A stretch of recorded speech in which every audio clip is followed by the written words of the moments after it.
Welcome back to the Two Into You podcast. I'm Madeline Campbell. And I'm Mary Hayes.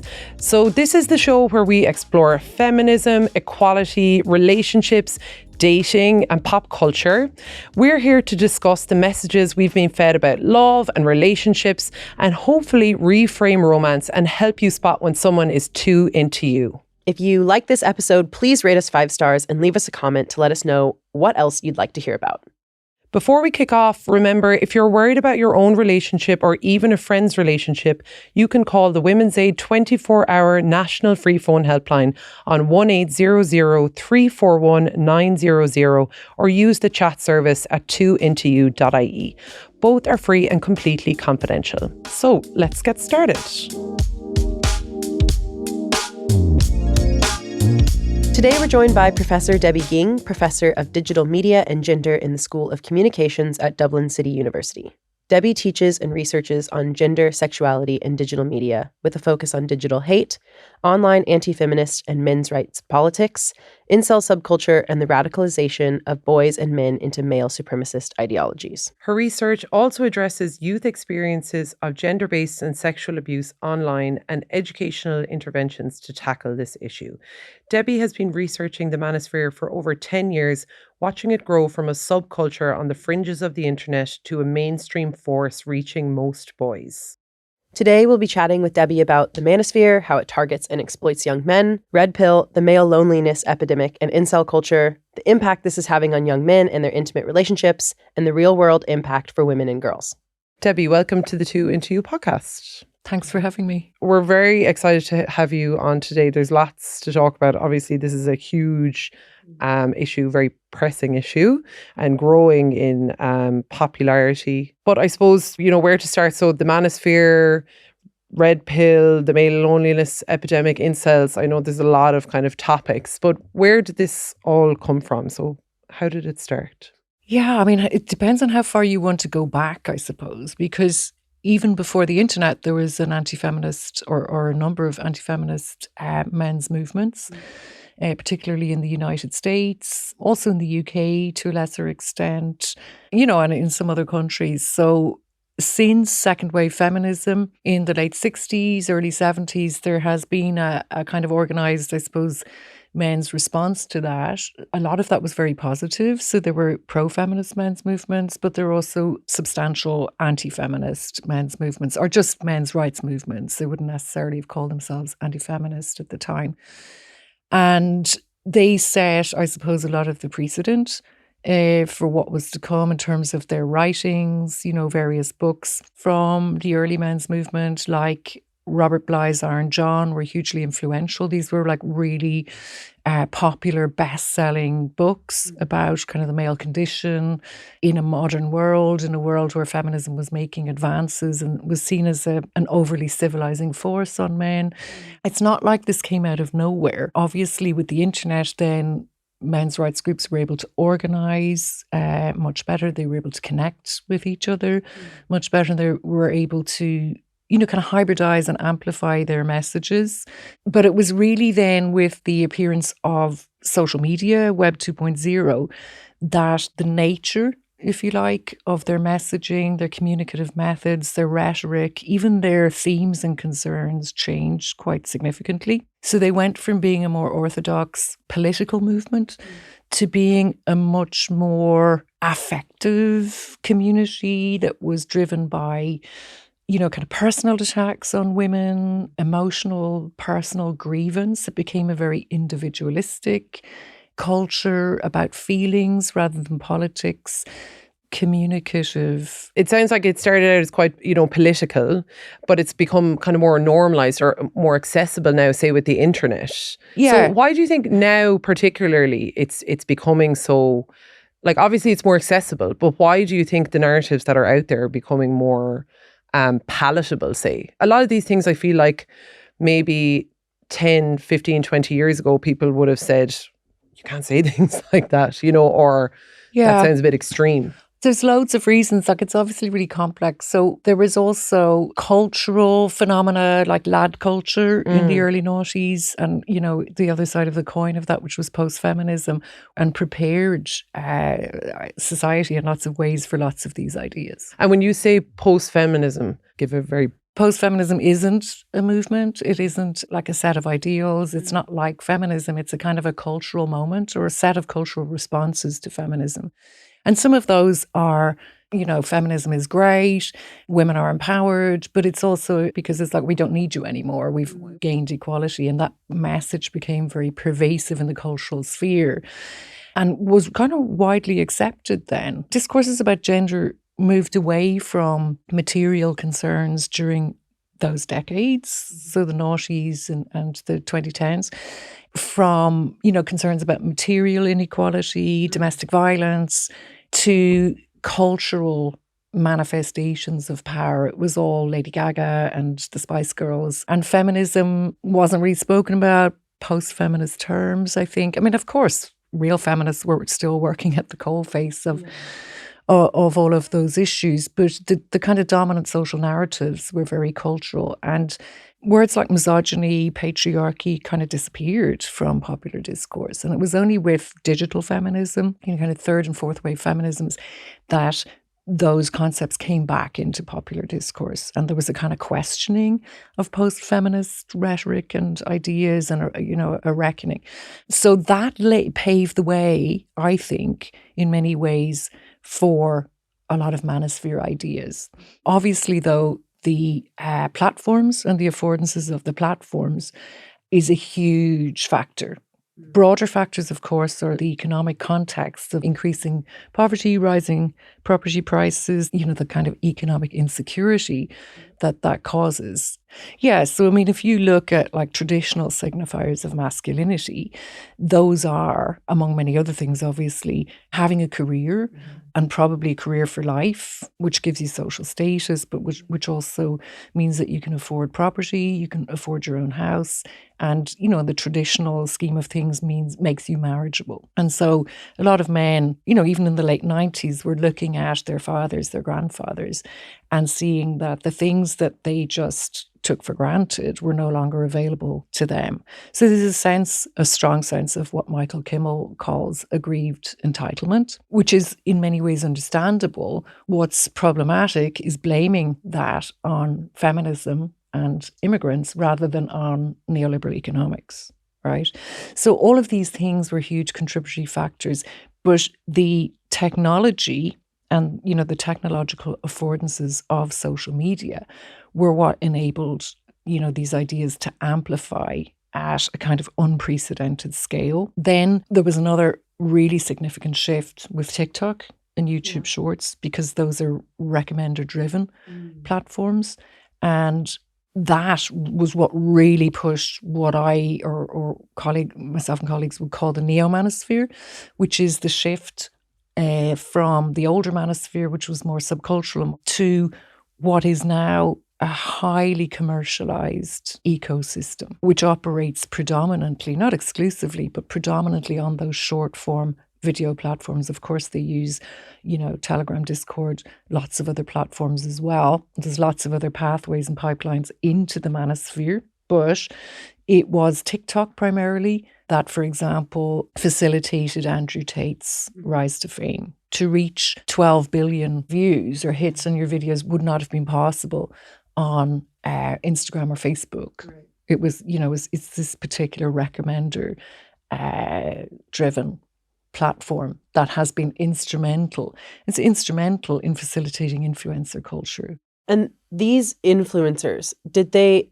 start out in this kind of manosphere? Were they already promising these things, or were they, because young men were searching for things, like you're saying, like they weren't reaching the goals that they were told, they weren't being able to buy property, they weren't having fulfilling careers, they weren't like doing well in the dating scene, so they maybe were searching for things like, how do I make more money, how do I find a girlfriend, et cetera, et cetera? It's complex. It depends, because they all have come at it from kind of slightly different trajectories, I suppose.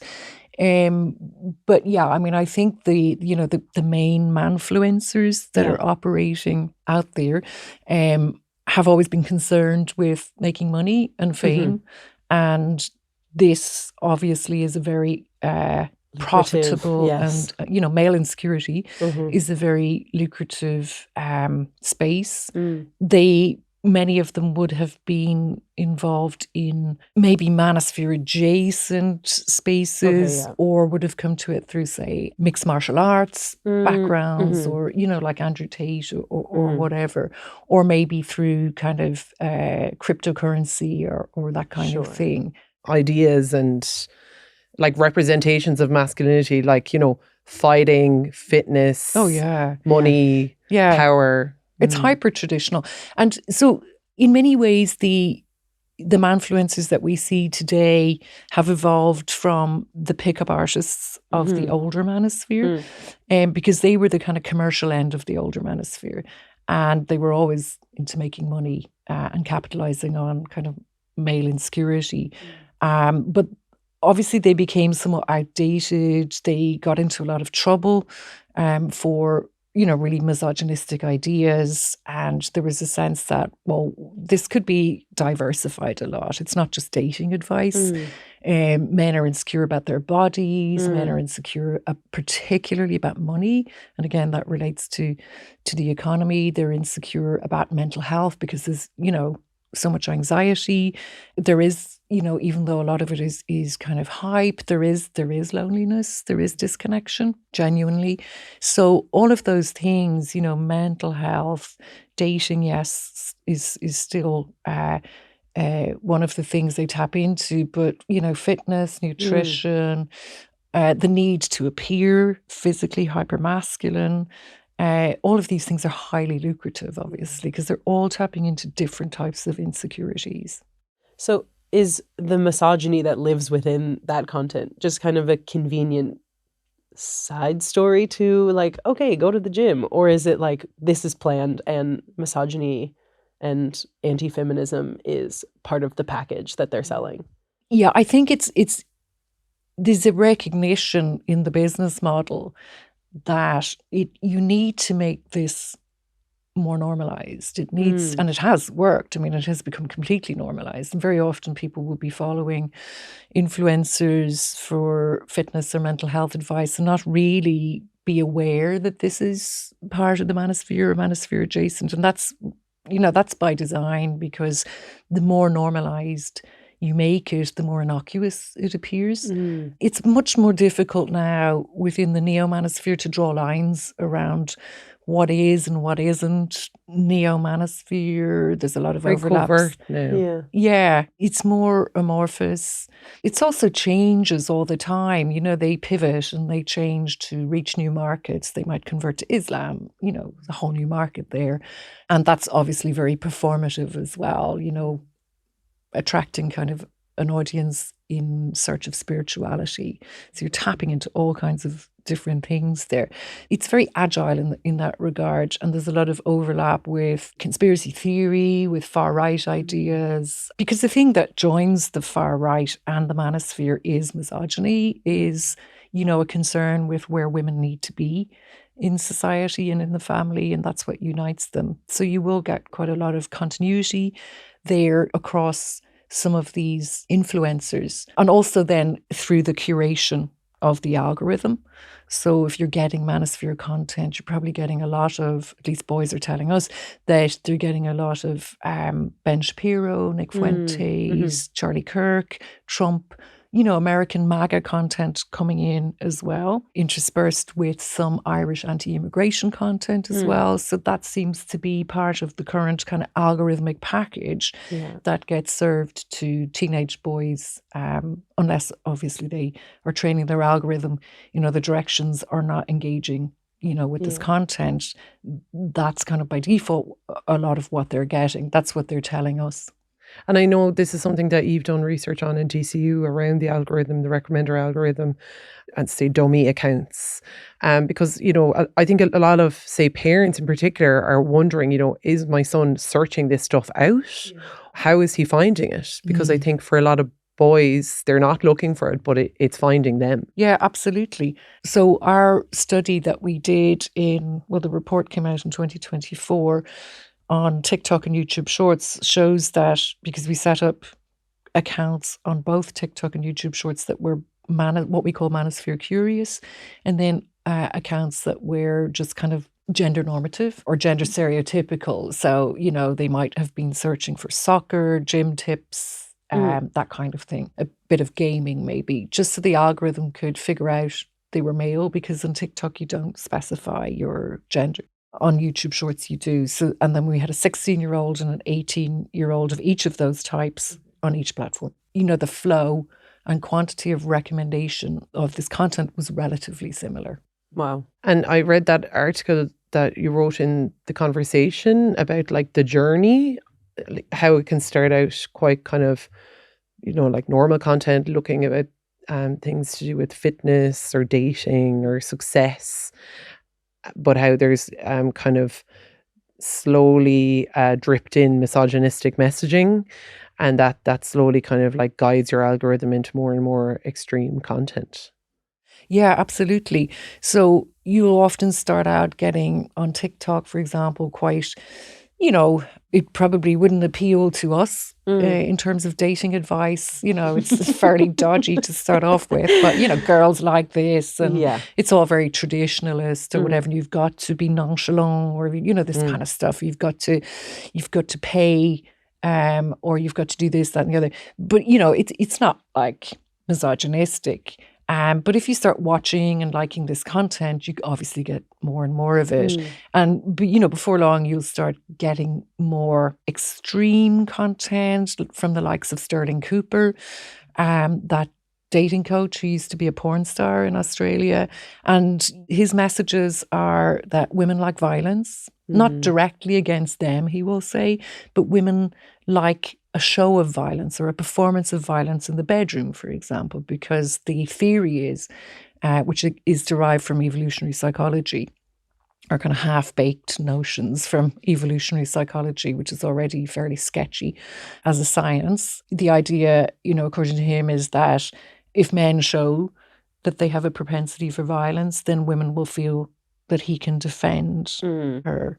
A kind of perverted idea. It's just so problematic in so many ways. But they normalize this, and it gains a kind of legitimacy through the pseudoscience as well. They don't technically have any expertise in these things, but they use these kind of, like you're saying, half-baked theories, or will talk about a certain article that isn't really about what they're talking about, and use that as the source for why what they're saying is legitimate. But why do you think so many people actually feel that they are legitimate in what they're saying? Because if we saw that content, we'd be like, I don't know, like that doesn't really make any sense to me. Why do you think? Is it because from the moment they get on social media, they're just fed this and it's really difficult to be able to critically look at these things? Or is it because they're just really searching for an answer and someone is able to give them that?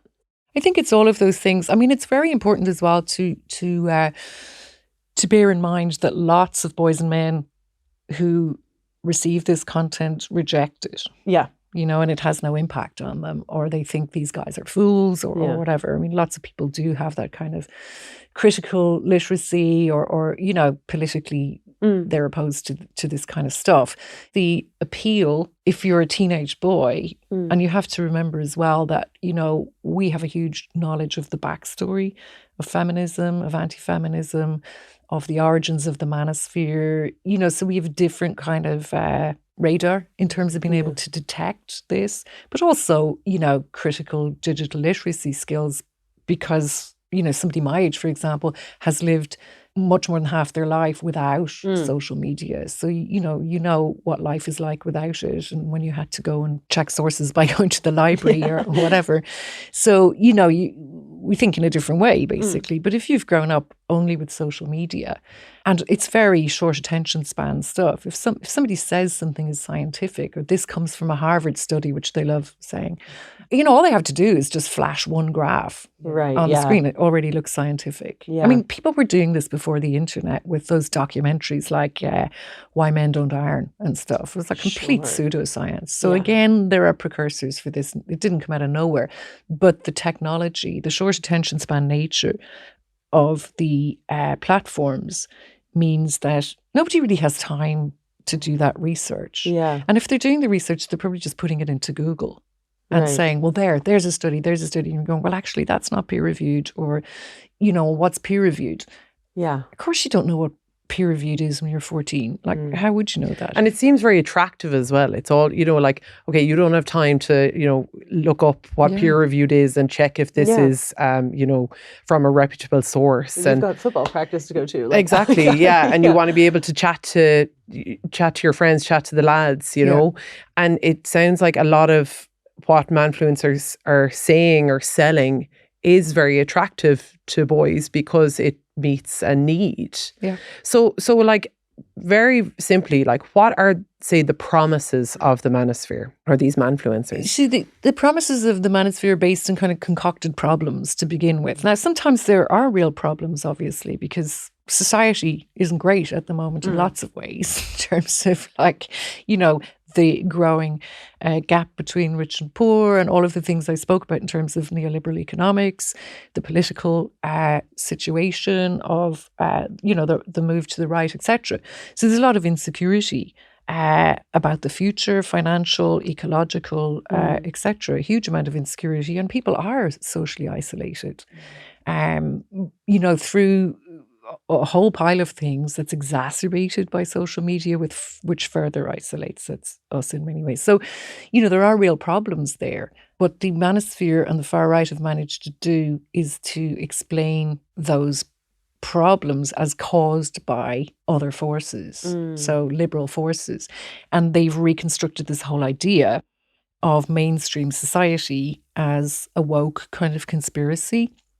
The corporate world, education, government is all part of the matrix. And so there's this kind of slightly conspiracy idea. If you join the manosphere, you're part of the manosphere's thinking, you're part of the kind of awakening, the enlightenment, the red pill enlightenment process.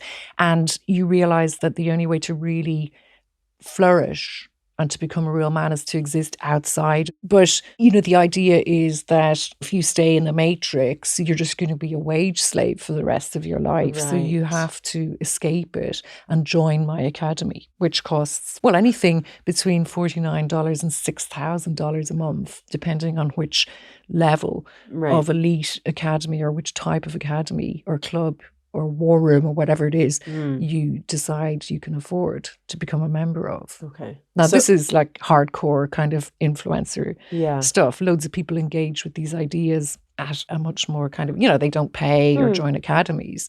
But a lot of people do join these academies and pay. Like, that is what the red pill is. It's this thinking that I can join this, like, higher subculture that, like, is above this status quo. These sheep. Yeah, the sheeple. Yeah, yeah, very much so. And even the language of red pilling and being red pilled is much more mainstream now. It is so mainstream. Yeah. I remember hearing it, like, I don't know, 7, 8, 9 years ago and being like, what are these people talking about? And now I see it everywhere. Yeah. But I think it's just interesting because you're saying, like, it's telling you you're elevating above what we're all working within this system, this patriarchy and everything, but it is really just selling you back the same exact thing. Absolutely. And you're still just... Exactly. So then, you start paying subscriptions for all kinds of products like steroids and, the whole looks maxing. Grift as well is obviously a big part of this. So, can you explain looks maxing? So looks maxing originated really as a concept among the incel community, because the incel community is so obsessed with looks, because involuntary celibate men who, feel they're not getting sex to which they're entitled as men will blame their looks for that. And they believe that, again, based on kind of half-baked ideas, again, from evolutionary psychology, that women are interested only in looks, nothing else. They are interested in money, but primarily in looks. So they always want to mate with alpha males, because this is going to improve the genetic line and maximize, genetic potential. So you can see where these ideas kind of link in with eugenics, exactly. And why there's such compatibility with kind of far-right thinking.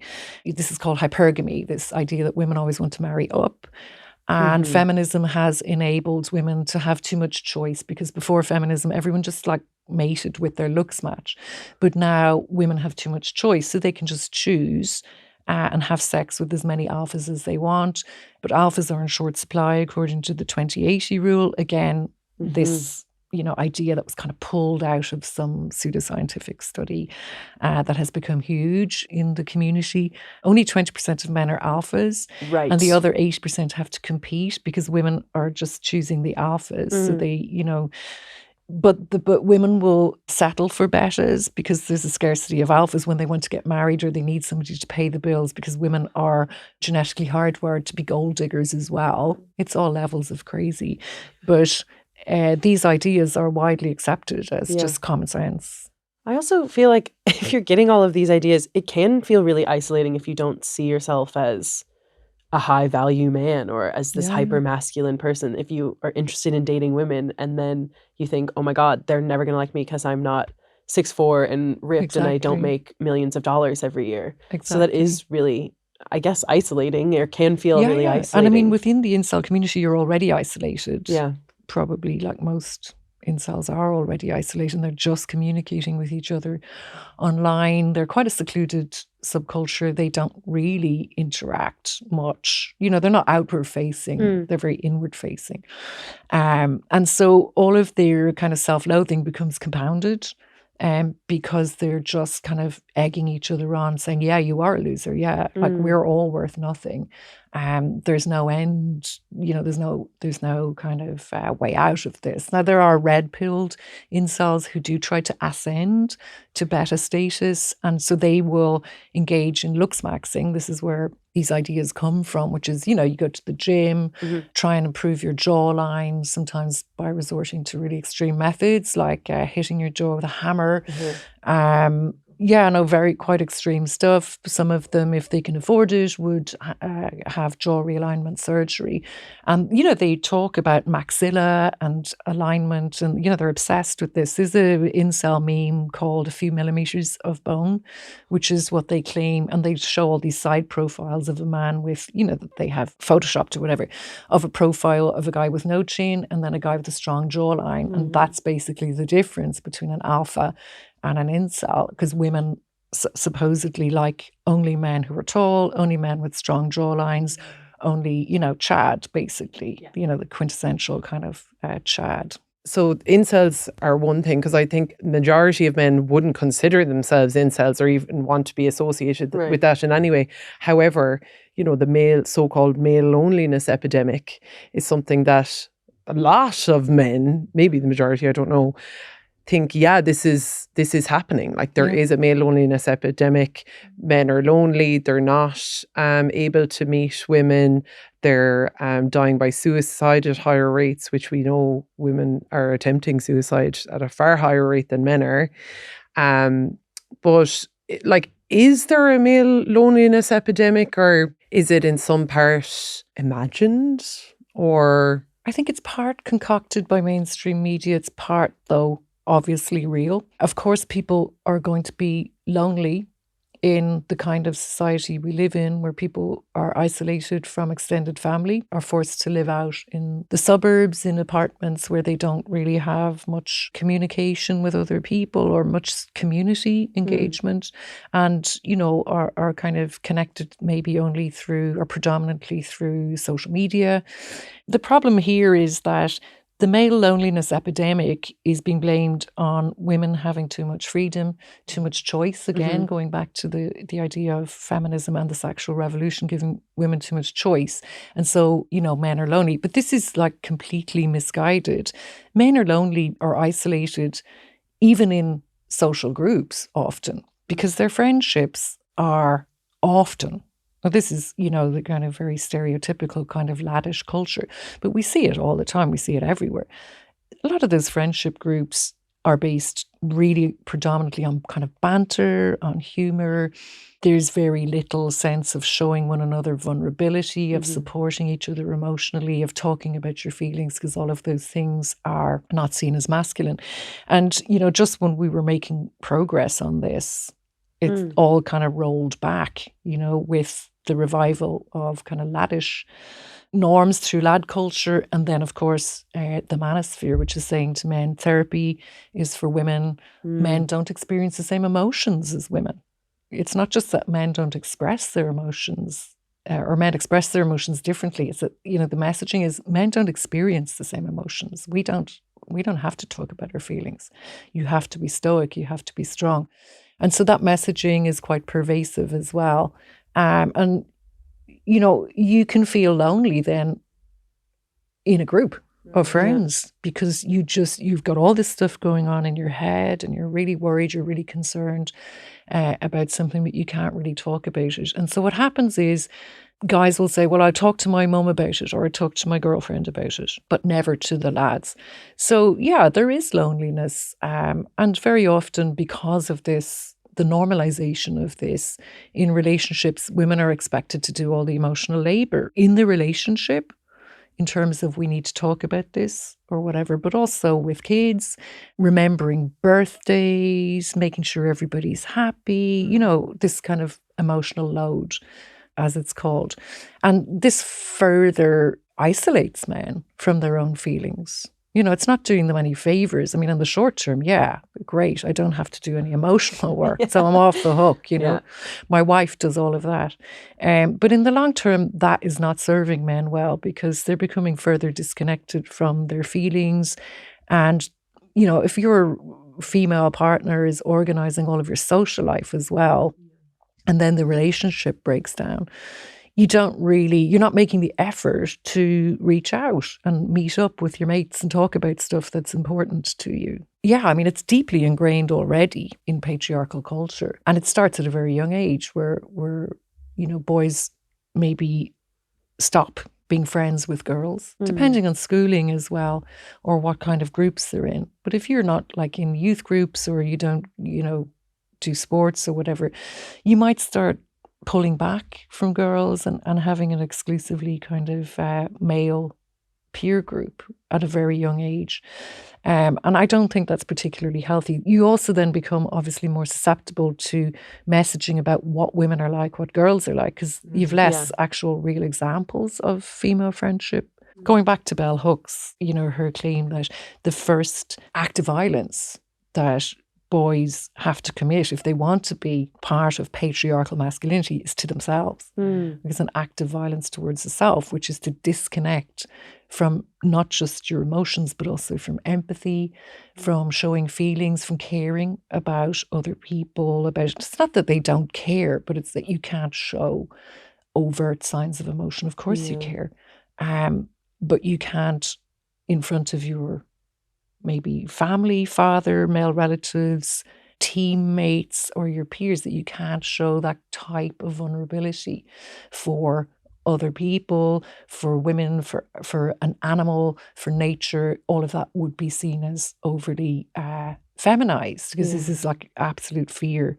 It's built on what you're not, and that's feminine. It's built on a negative idea, which is you must not be. So it's already built on fear of or dislike of femininity, which is that's a really negative way to build anyone's identity, right? Yeah. So I suppose then that is the promise of the manosphere, is that if you're feeling lonely and if you do all these things, you will be then rewarded because you're aligning with very traditional ideas of what it is to be a man, but actually in real life it's making them more isolated and feel more disconnected. Exactly. And then in terms of, say, like the impact on women or the people around men, just thinking about gender-based violence and how it can be a way for these ideas to appear in day-to-day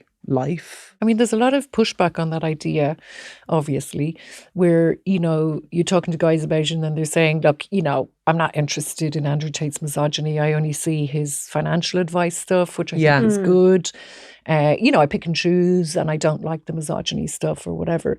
But, the messaging is there. It's like wallpaper.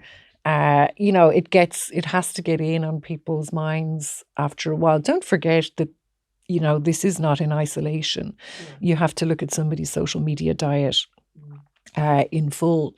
And a lot of the time, this stuff is just part of a whole kind of repertoire of other content, including hardcore porn, where again, violent sex is being increasingly normalized as well. So you can see how these ideas are becoming normalized. There's quite a lot of reference to that in the manosphere. Obviously, Andrew Tate is maybe the most notorious of these, but it's kind of in there in a lot of the dating coach advice. Like I said, there's kind of references to joking and memes that are kind of making fun of it or making light of it.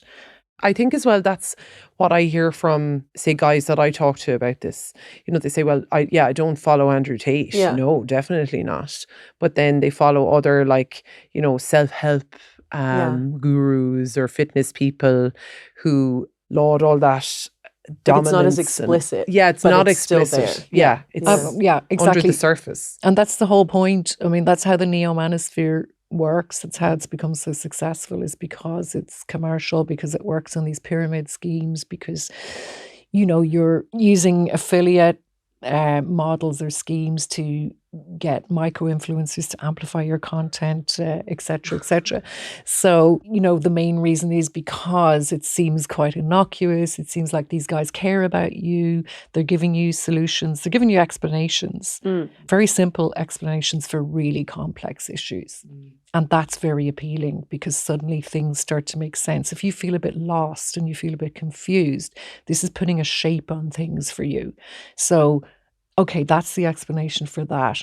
There's this 20/80 rule. Okay, that explains a lot of things in my head, because you just make these connections. They're not actual, real causal relationships, but it's very easy for you to make those connections. And also, they're promising that you will be a high status male, that you will gain respect from other people through changing your mindset and changing your behavior, not showing emotion. That people will suddenly look at you and respect you in a different way. So they're promising all kinds of things that seem to speak to your anxieties. But as you say, Mary, they're, ultimately these things will further isolate you from your feelings and from your inner self, because all of this is a performance. It's exacerbating. Masculinity is already a performance that boys have learned, like many boys have learned, and not been able to reject or throw off since birth. But this is really like exacerbating that, this hyper performance of hyper masculinity. So that is further distancing you from your inner self, because it's all about money, status, cars, wealth porn, this kind of showy, outward facing. It's all exterior. Yeah. But, given the broader context of economic insecurity, that's very attractive. You can see why it's attractive. And it's so bizarre talking to teenage boys, because they're saying that the first thing that defines a man is being a provider. I mean, that would be unheard of. There's no way 15-year-old boys would have said that even 10 years ago or 20 years ago. The money-making message and the equation of masculinity with wealth is possibly now the most pervasive message of the manosphere. It's really, really landed with teenage boys. And I find that really bizarre, because it's so heteronormative in its messaging. It's this idea like, I will leave school, get a job, get married, have a family and provide for them. And that's my job in the world. Not like I will learn something, change the world, go traveling. I might not be even straight. I might never get married. I might want to have kids. It's just, it's, again, obviously this is not all teenage boys, but a lot of teenage boys that just simply, I don't think 20 years ago would have been thinking like that, are saying this stuff. Yeah, or wanting to have that amount of pressure at such a young age. Like, that's the goal, is to have that pressure I know, to it's provide so for and we're saying, other people. What about like the girls over in the school over there? Like they're all, going to leave and train, go to university and get jobs. So they might need you to provide for them, or want you to provide for them, but they're receiving a huge amount of tradwife content, right? So they're being kind of primed and groomed for this as well. Now, again, obviously lots of girls reject this and have no interest in it, but a lot of that content is very normalized and seems quite innocuous as well.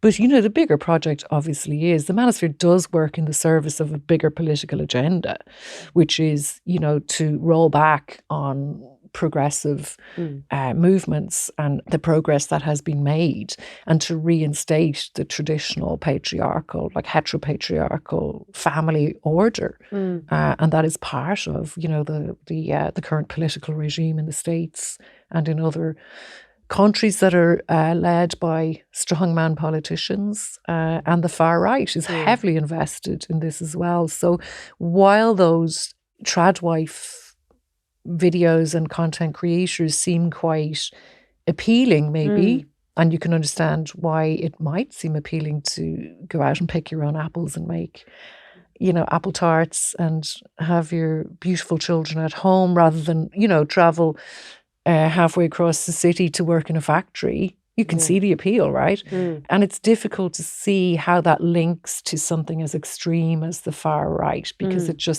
these just seem like really beautiful videos, and they're quite calming, and so these things, they're very aesthetic. It's very attractive, I think, and I think it's something we hear more and more often now. Is because it is hard being a woman in the world today. So I think the tradwife life presents a lovely kind of calm, fulfilling option. It's like a pre-packaged thing. It's like, okay, you won't have to make the choices. Your life will be calm. You'll be provided for. Yes, it will be easy for you to move through the world, because it is difficult as a woman to move through the world. There is a lot going on. We've talked about this numerous times. And especially women of colour. And now there's like a black tradwife movement as well, because there's a black manosphere. Again, it's diversifying in really interesting ways that I suppose 10 years ago you just couldn't really have envisaged, because it was a very kind of male white movement then. But I think that messaging, a lot of it comes from the manosphere as well, which is, look, why would you work for a male boss in a company or a factory who you don't know, when you could just work for your husband, who's somebody you love? Like, you may as well, isn't that much more attractive, and you can stay home. It's kind of the payoff almost for submitting. I'm in actually just like disbelief that we've gotten here. It's just so interesting. But sorry, go ahead. Well, that's it. Like, would we be having this conversation 10 years ago? No.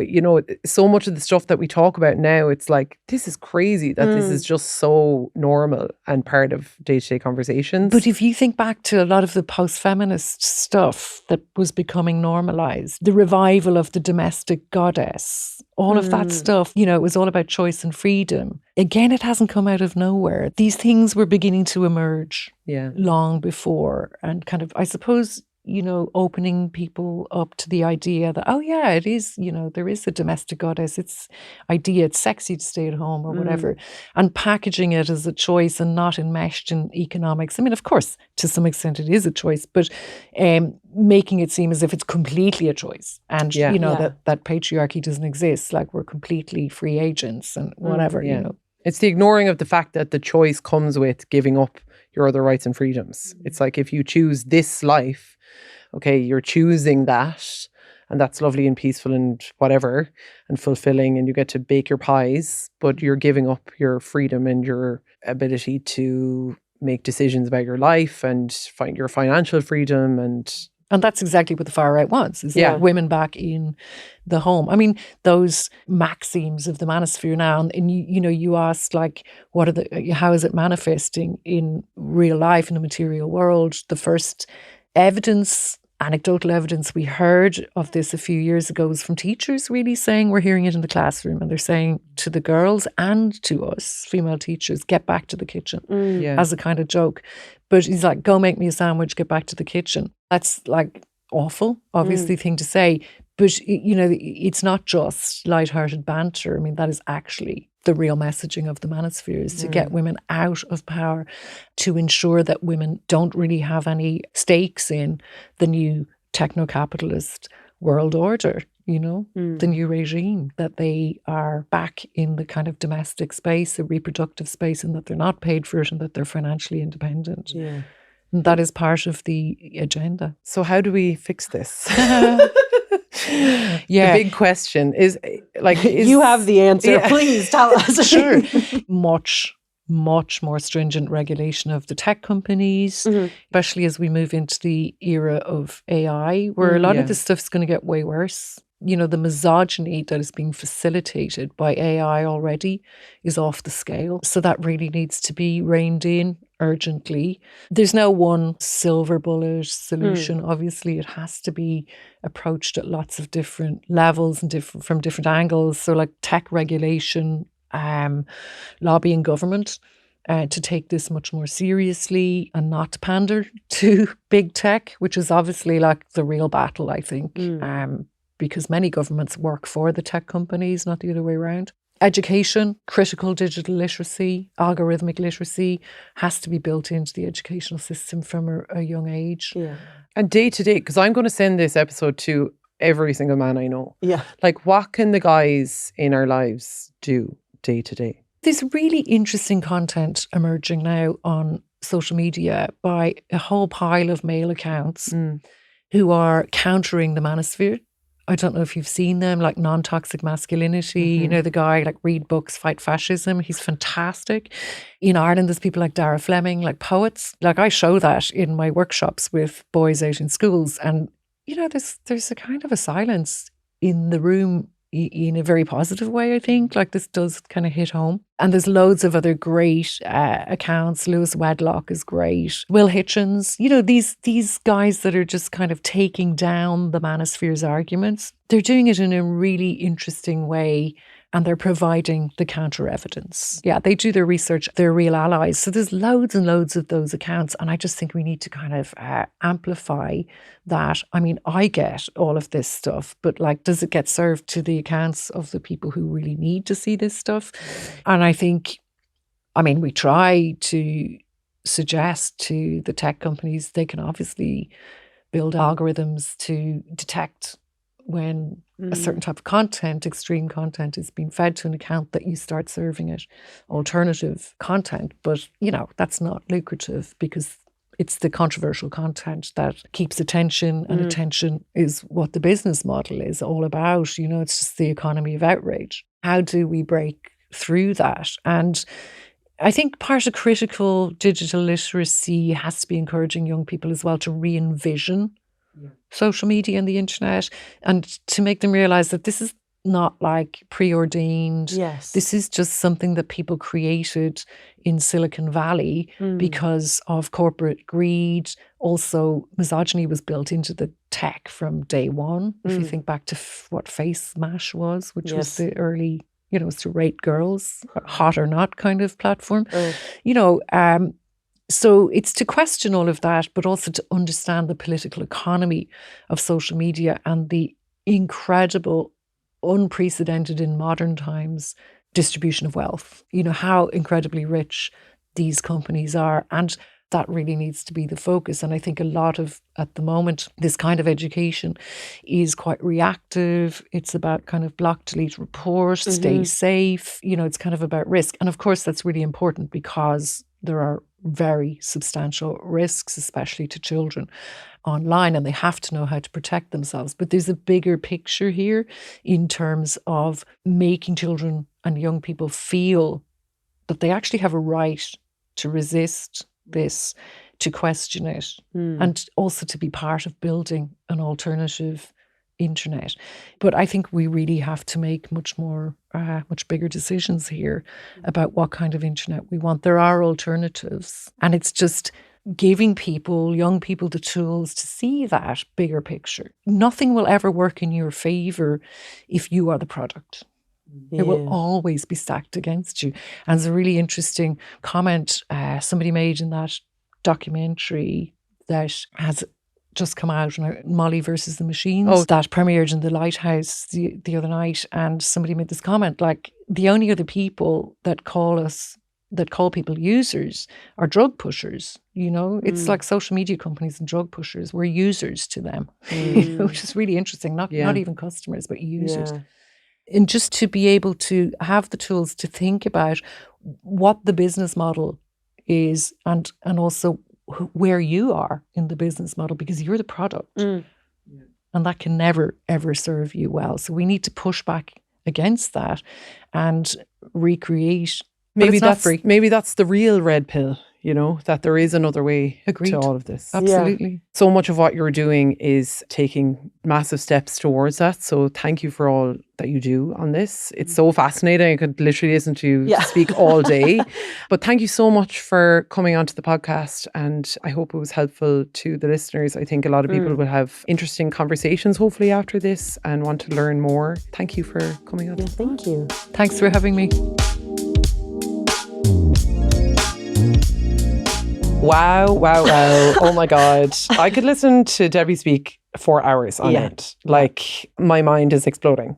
Same. I feel I had so many more questions for her because it is such an interesting topic. And like she was saying, like maybe it was on the fringes years ago, but now it is so normalized. And I feel like I hear it from everyone, even the people in my life who I wouldn't expect they'd be getting this content. I'm like, how? It's just so interesting. Yeah. It's so interesting. And like thinking about too into you then, you know, like how is it impacting on like dating and control, you know? Yeah. It does make women vulnerable when the content that's getting pushed to young men who are trying to date young women, they're getting content that's saying they have too much choice, as Debbie was saying, that women actually want you to be violent. Yeah. And so when that is what you think a relationship should look like, that is what you may replicate. And we know that it's happening in young relationships. We know that there are men strangling and choking their girlfriends during sex. We know that there are young men who believe that they have to be dominant in a relationship. They have to hold the power and control. And that paves way for abusive relationships. And it's just, it's frustrating because it doesn't need to be that way. Like Debbie was saying at the end, like there is an alternative. For me, like I'm sitting there listening to Debbie, like literally clutching my pearls in disbelief, like how is this happening? But what she said at the very end is that like there is another way. This is not preordained. We don't have to believe in this. And something that like flowed through my head all the time is this like nothing violent is eternal. Like this doesn't have to be the way. But this content that is being sold to people is not helpful. It's not healthy. As she was saying, like, yes, some of the male loneliness epidemic is imagined because, of course, people don't want to be dating someone who doesn't believe they don't have rights or freedoms or deserve respect. But also, it is isolating. It is frustrating. They're looking for community. Like, I was watching, you know, Jordan Stevens, is that his name? Jade from Little Mix. Jade. Oh, Jade. Jade's boyfriend. Okay, Like, he is such a good follow. He talks all about this stuff, and he's very much like anti-manosphere, obviously. He talks all about toxic masculinity, but he also just talks about like being a man and like that it is difficult, you know, finding your identity and trying to improve and reject these ideas and stuff. And one of the things that he talks about is like the isolation of being a man, and that like, while the manosphere promises you, well, it doesn't promise you community, but it might promise you success or connection of some sort, like that you'll be able to get a partner or a mate. But actually, it further isolates men because they're not comfortable to actually talk about how they feel or talk about what they need or their feelings or emotions. Or to have healthy relationships. Yeah. And we all deserve a system that tells us we deserve a healthy relationship. We deserve to feel respect. We deserve to feel care. And we also deserve to feel our emotions and like express them in healthy ways. Yeah. And I think that maybe that is at the core of what the solution to all of this is, that Debbie was saying, that like we just need to remember that we don't deserve that. Yeah. And that there is a better way ahead. And young people have so much power in this now, you know, they can change this, you know, they don't have to accept it. Yes, there is a recommender algorithm that's pushing things out to you, but we can reject those algorithms, you know, we can engage in social media in other ways, you know, it's not something that you have to look at this stuff, or you can, you know, critically engage with it and look at it and say, hey, actually, how do I feel about what that person is saying? Do I agree? Is that what the women in my life are like, you know? Yeah. What are the women in my life like? Yeah. Is it like what this guy is saying?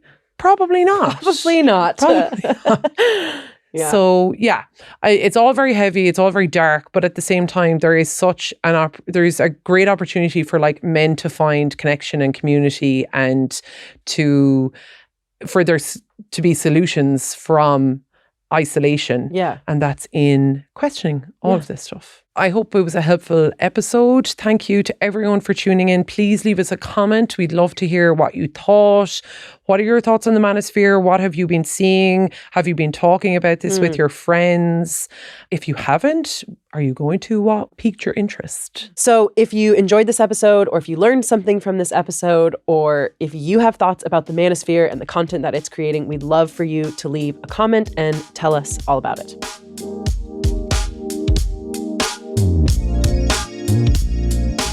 Remember, we're always here for you. Whatever your question might be, we're here to help at 2intoyou.ie. And if you're worried about your own relationship or even a friend's relationship, you can call the Women's Aid 24-hour national free phone helpline on 1-800-341-900 or use the chat service at 2intoyou.ie. Both are free and completely confidential. Thank you so much for listening. Make sure you follow the 2 Into You podcast wherever you get your podcasts. A new episode drops the first Monday of every month. See you next time.